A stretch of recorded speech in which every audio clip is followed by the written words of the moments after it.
House. This is Shane. Yeah, Shane. I was kind of checking in and calling up on this House Bill 1757. Yes, sir. Really would like Sir, real that quick, to... could I get your name real quick, sir, with that? I just want to know who I'm talking to. Okay. Do I have to give my name? I just kind of assume anonymous. Oh, yeah. You're more than welcome to say anonymous. All right. Well, I'll just go ahead and say Joe. That's what Okay, everybody Joe. calls me name. Bye. All right. With this House Bill 1757, Yes, sir. it's kind of more like authority for the officers than it is for the people. Well, that's certainly not the intent of the bill. The bill is crafted, we tried to, I guess, depending on what your problems you have with it, but the bill was crafted in a way to protect citizens' right to record peace officers. And this bill stems from an incident that happened in Keller, Texas, where a man was arrested for recording his son's arrest. So that's where this bill comes from, and that's the intent of the bill. And I encourage you to watch the layout of hb 1757 today in Homeland Security and Public Safety, just so you can kind of hear that straight from Representative Krause himself, that this bill that's the intent of it. Okay. And I can't remember exactly where this section is, but it's Section B. It kind of defines a little bit more that the police officer is allowed to give more directives how far the people can get back. Section B. Yeah, and I cannot remember the number. Oh, man, I cannot remember. Under the... Oh, give me 1 second. Yeah, no problem.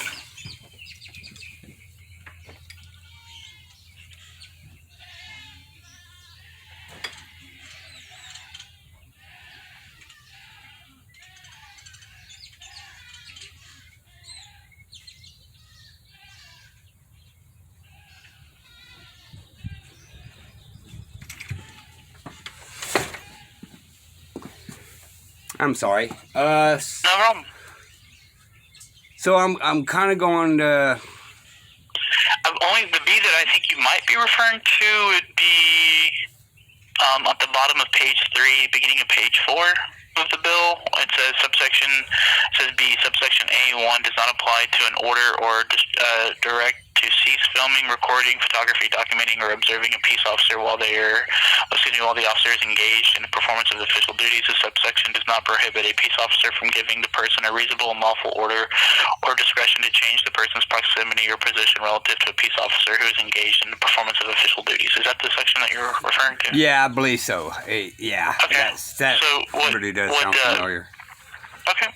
What was your issue with it? Well, the issue is... and I hate to say, but officers have a tendency to use a lawful order when it's not really a lawful order. Now, it may be legalese, but it's not used. They do have a tendency of lawful order. For instance, being detained while they're being investigated under suspicious. But it's under being suspicious is not any type of misdemeanor or a crime.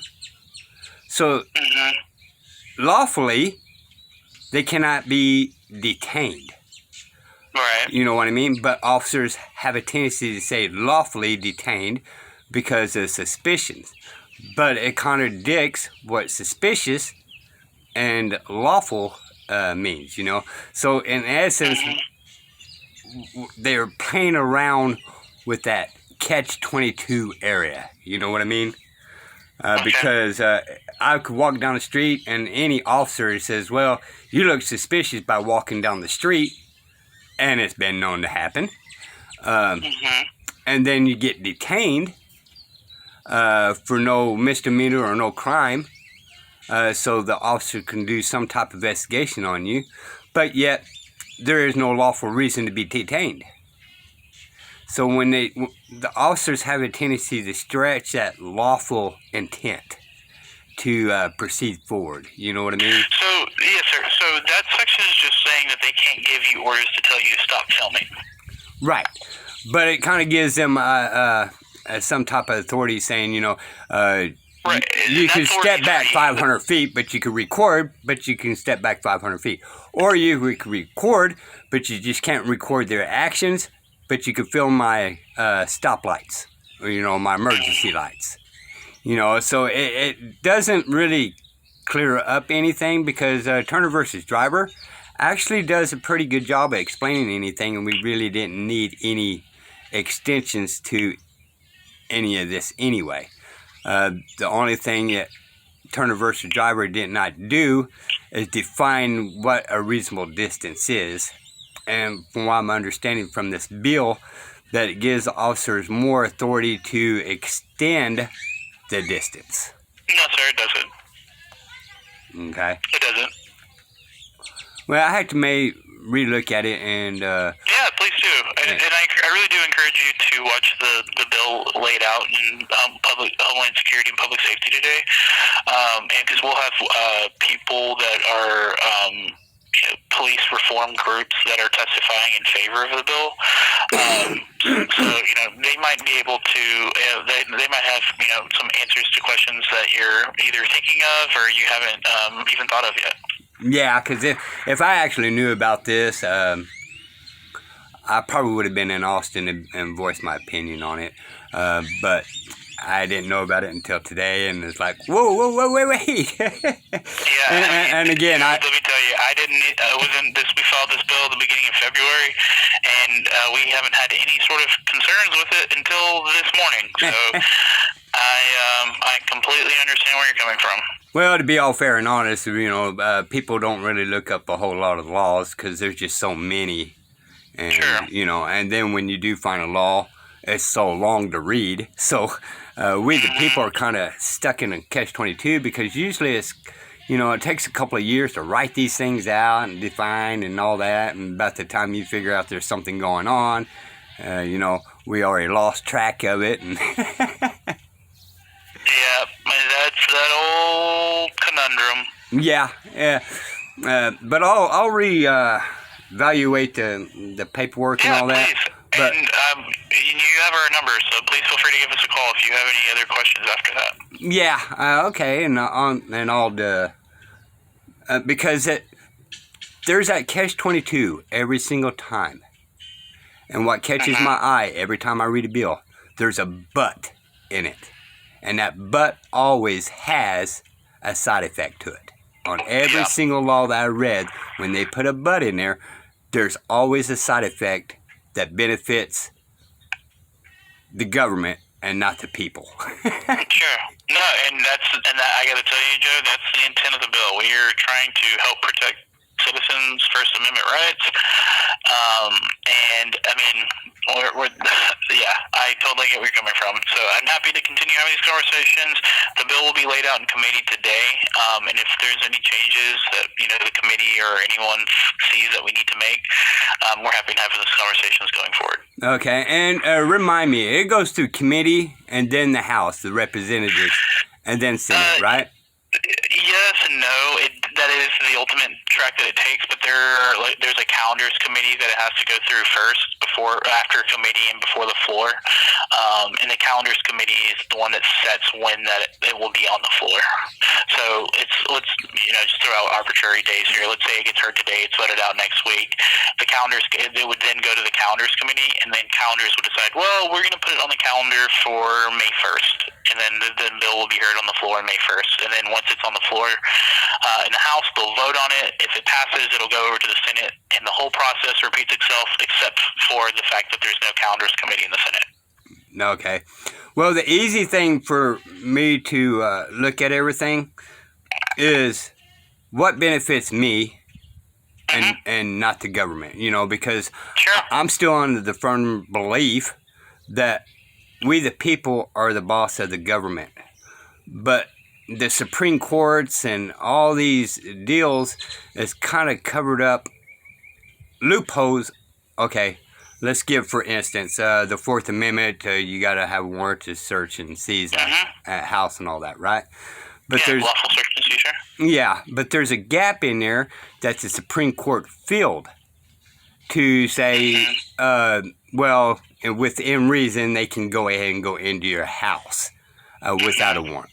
However, our founding fathers also said that if there is a gap in there, it's for the people and not for the government. But the government and the courts always give that gap to the government, and we're stuck. Argument's sake, somebody does a call for, a welfare check, okay? But you deny it. But the officers still force themselves into the house without a warrant. Well, that contradicts the Fourth Amendment altogether, completely. Because they put that gap in there, the officers are allowed to do this, when the Fourth Amendment plainly says what they can and cannot do, and yet they added a gap in there that they are allowed to break into your house. I understand both sides of the story, but I'm more into my freedom than I am, anything else,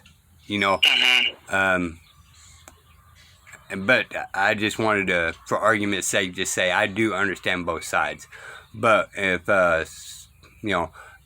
my wife just out of despite says a welfare check on me, I want to be able to say, nope, you got to have a warrant. And if somebody did a complaint on me, well, then you need to gather evidence to see if there's enough factual evidence to proceed forward with a warrant to do that check on me. Because this thing has gotten out of hand on people using officers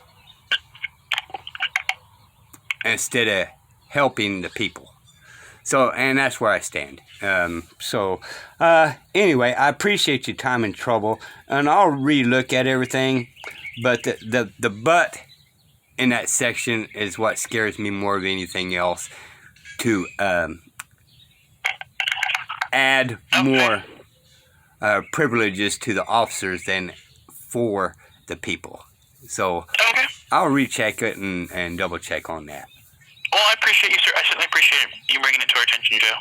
Alrighty, and I thank you for listening to what I had to say. Of course. Just to always keep everything in mind that the Constitution belongs to the government, and we the people live free on one side of the Constitution, and the Constitution's the stop sign from the government to intervene in we the people's freedom. The Constitution does not belong to us. It belongs to y'all to stop y'all from intervening in our freedom. Sure. I got you, sir. Alrighty, and what's your name? My name is Shane. Alright, and I'm glad to talk to you, and I appreciate your time and trouble of speaking to me about this. Yeah, of course. Have a good time, and call anytime you have a good one, and call anytime you'd like. Oh, one more question. Yes, sir. If I happen to come up with a law that may benefit we the people or the government, let's per se, what would I need to do to proceed forward? Do I need to go to my representative and let him know? Or is there another process on that? No, so you don't necessarily have to go to your representative. It'd be a good starting place, depending on what your relationship is like with your representative. And then, so you could do that, or you could just kind of come up to the Capitol building and kind of go from office to office and say, hey, here's a bill that I have. I'd like for it to get looked at, and present the bill, have the offices review it, and then just have offices be in touch with you about filing it, and then once it's filed, that's when the process starts. Okay, when you say the offices, you're talking about the representatives? Or? Representatives, Senate offices, either of the two. Okay. All right, I haven't really nitpicked on how the system works. I just always nitpicked on how the Constitution worked. Sure. We start from there too. Our courts is so filled up with civil law that we don't even have a Constitution. I had judges actually literally tell me there is no room for the Constitution in my courts. That's shameful. It really is. And, that kind of tells me that there is too much of codes and statutes of civil law than there is constitution. And once we override the Constitution federal and the Constitution of the state, then there is no sense having it. Because we're going to be all under the authority of the civil statutes and codes. So it's almost gotten to the point where the federal Constitution and state Constitution is null and void now. I certainly hope not, but I understand where you're coming from. Well, and that's the reason why I called, to kind of get it back in line. Oh, sure. Speaking of which, I hope you have a little time. We need to reevaluate, and I can't remember, but I think it's Section 113, but I may be wrong on that. But it's basically the Second Amendment of the Texas Constitution. When I read that, it really conflicts with the Second Amendment of federal. Now, I understand that states have sovereign laws of the Constitution. However,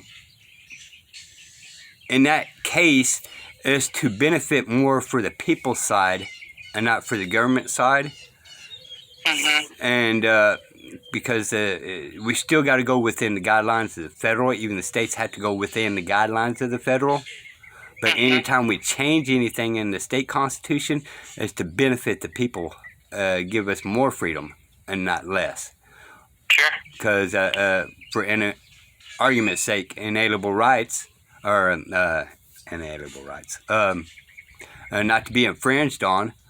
But this the Texas Second Amendment is basically laying out these things that is infringement. Well, that's contradictory against the Constitution and the agreements to the contract terms of the federal government that we laid out, the states laid out to the federal government. Say, hey, we got sovereign 10th Amendment, but we agree to keep our Constitution within the guidelines of the federal Constitution, so that way we can all live free. So our Second Amendment of the Texas Constitution is actually contradicting, infringement, right? It's basically saying we can infringe upon you, but the federal says you cannot be infringed. Yeah. So when you say the Second Amendment, are you referring to like the Article 2? yeah, it may be Article 2. It's been a while since I read it. And, of course, I've been doing a lot of studying the past few years. So I've actually been studying the Constitution, common law, civil law, amity law. I'm in the process of learning military tribunal law. That's awesome. Yeah, so, it's just one of them things that, it catches your eyes. But when you do too much studying, it kind of does intertwine sometimes. Oh, it certainly can run together. No doubt about it. Yeah, and then you think, you got this code figured out, but, several months later when you talk about it, you got the code mixed up with some other code. But Texas has got one of the worst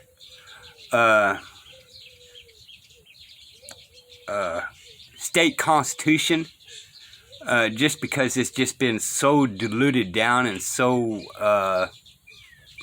added to and subtracted to from over the years, that it is really in a confusing constitution deal. It's just, when you read it, it's a mess, and we really need to kind of go in there and define it and clean it up. And how we looking on Constitution carry on these bills that was voted on, what, a week or 2 weeks ago? Yeah, I don't know if they've been voted on yet. They were heard in committee. It was voted on. Actually, it got voted on. It was sent to calendar. Like the committee I was talking about, calendars. It was sent to calendars on the 6th was Tuesday, I believe. Yeah, on Tuesday. So that could be, that's in its position now to where it can be on the floor, as soon as the calendars committee decides. Okay. Yeah, and the reason why I was asking about laws, about how I can try to make a law and talk about all this, is because during that week I actually was in Austin about all this, and a lot of people talked about the qualified immunity, which I totally against. Number one, it's not a law, it's a doctrine. So I don't know how courts keep on saying, they get qualified immunity if it's not a law. But if we talk about Constitution and all that, but the highest law in the world is contract law. So what we need to do on the qualified immunity is actually make government officials sign a contract that you have qualified immunity within this guidelines, but once you step out of this guidelines, then your qualified immunity is dropped. And the way the Supreme Courts look at it, you got to be really right on a past, ruling. But we need to go into making it a contract for all the government officials, especially officers when they're first line of defense. And, I'm not saying get rid of it totally. I'm just saying we need to define it where there can be a consequence without taking 5 years for it, like... I'm not even going to go into that, but anyway, if we can do a contract agreement terms with the state of Texas that exceeds federal qualified immunity and state qualified immunity, well, that contract right there overpowers the federal constitution and the local court system. And it holds officers more in place and not some gung ho to retaliate. I've been a victim of retaliation, so the qualified immunity I'm not all for, but I do understand there is times that can be used. You know what I mean?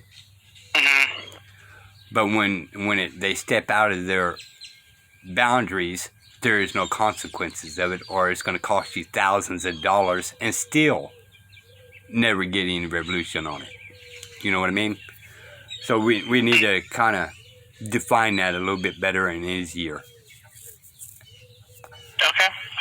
Well, if you have anything that you've put together, I'm happy to look it over, and certainly once we have some more time during the interim, we can even schedule a meeting for you to come in, and we can kind of take a deep dive into it. All righty. Well, and I certainly appreciate your time and trouble, and y'all be careful out there. And you too, sir. I appreciate it. Obey the Constitution. That's first and foremost. All right. Have a good day. You too, bye. Bye, y'all. Bye.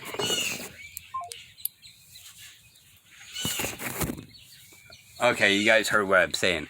But when I was talking about this, I was kind of staying on the friendly side and giving a little meat and bones. So that way they're more inclined to listen and talk. It doesn't mean I totally believe in what I just said. But anything that we do on a qualified immunity would be more beneficial to us as time marches on. We start with this one little piece, and then we can start with another little piece, and then we can start with another little piece. But you go in there and start demanding this and this and this, well, they're going to start ignoring. Government officials always have a tendency to ignore we the people anyway, because it don't benefit them whatsoever. So, anyway, you heard, read the bill 1757. I don't think he fully understood the bill but there again, I may not fully understood the bill, you know. So you guys go and read the bill for yourself and see what the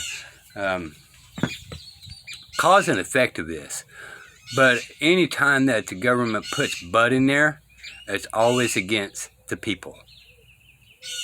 Always, always, always, always against the people. For these are we the people. Be free. Never, never look straight forward. Always look around and see what outside forces are coming at you. And take everything with a grain of salt. And remember, each and every time there's a bill out there, lawyers written it where it's hard for you to understand and it's a foreign language. So you got to look up the definition of these words, and when you find the definition, you figure out what definition fits the government more than you, and that's the way they're going to be operating on these bills.